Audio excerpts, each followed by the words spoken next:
When I started writing You Against Me, I actually had no clue what I was going to be writing about. I was inspired by something I'd witnessed in a park. I was sitting having a cup of coffee and this girl walked past me.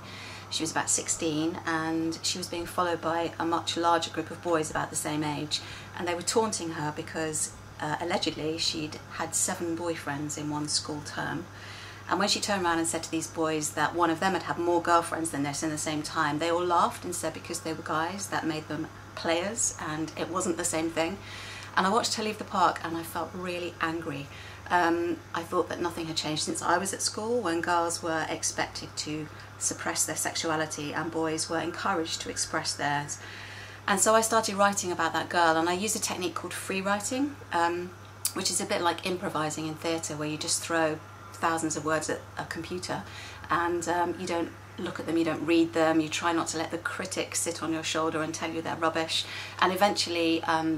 the themes and ideas and characters that resonate begin to keep appearing, and eventually I began to be haunted by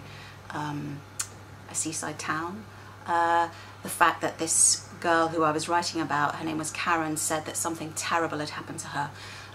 but she wouldn't tell me what, and she introduced me to her brother, who was called Mikey, and he wanted revenge for this thing that had happened to his sister, and all I had to do was follow him because he was out the door with a spanner in his hand, and I basically just had to follow him about and write down what he did. And about a year into the process, a second voice appeared, which was the character of Ellie, and she's 16, recently moved to this town, and she knows a lot more than she's saying. All I had to do was put Mikey and Ellie in a room and it started to buzz.